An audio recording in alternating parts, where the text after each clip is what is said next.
Hi everyone, my name is Kit. I'm a historic educator here at King's Chapel in Boston, Massachusetts. And as a lover of history, I wanted to get back into the minds and understand the lives of some of King's Chapel's most historic parishioners. And one of the best ways to do that was to get out of the crypts and into the kitchen. So that's what we're going to be doing today.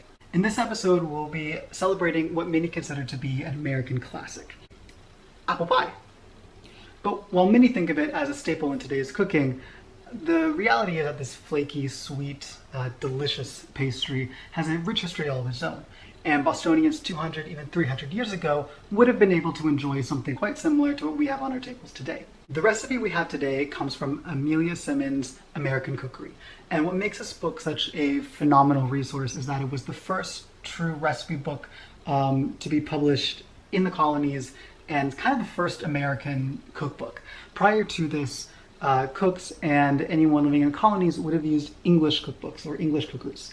And what Amelia did was combine the kind of knowledge and what was going on at the time and made all of it into a more local, enjoyable resource for people. And we really have this book to thank for so many things. So Amelia Simmons came from not much. She was an orphan. She had to pay for the publication of the book herself. And through her own determination and ingenuity, the book became a huge success. It had 30 reprints during its time and is now considered one of the most important books in American history. It's one of the books that founded America, basically. So what makes Miss Simmons' book all the more interesting and all the more important is that it includes recipes that we still use today. Things like pumpkin pie or pairing cranberry with turkey, right? So it's a really amazing resource. Today we'll be focusing on one of her more important recipes and what I think are one of the more delicious ones, which is apple pie. Now there are two recipes for apple pie that we'll be discussing later. But before we begin, a very important thing is that we need to make the dough. So we'll hop into the kitchen and we'll get started on that.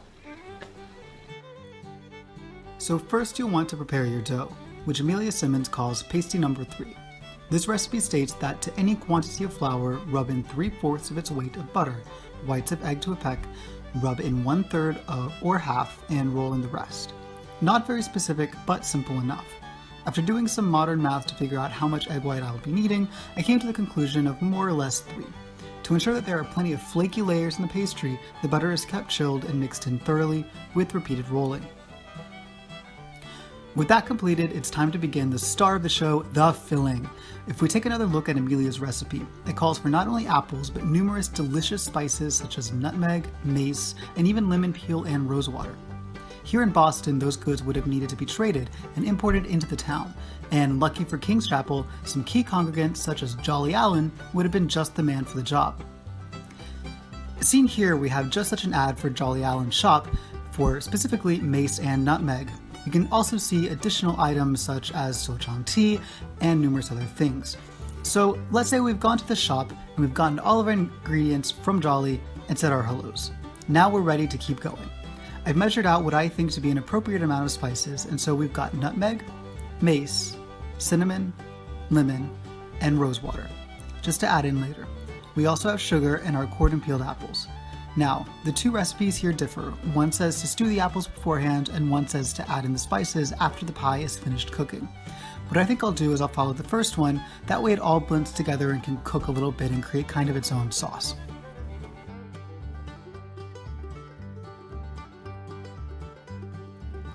Okay, the apples have simmered and are smelling delicious.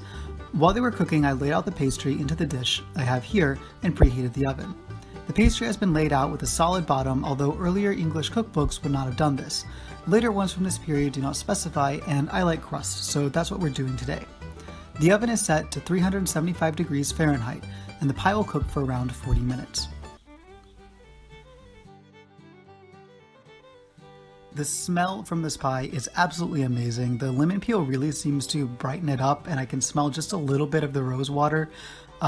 It's definitely a unique and brighter kind of pie than typically what I would probably have in autumn or something like that, but it smells amazing and I cannot wait to dig in. So if you don't mind me, I'm going to cut a slice for myself and sit down with some of that sochong tea that Jolly's imported.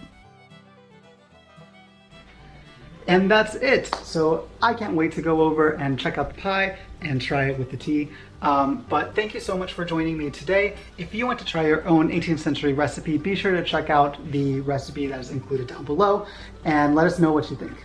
And be sure to check out King's Chapel right here in Boston next time you're in town, or go over to our website, which is kingschapel.org.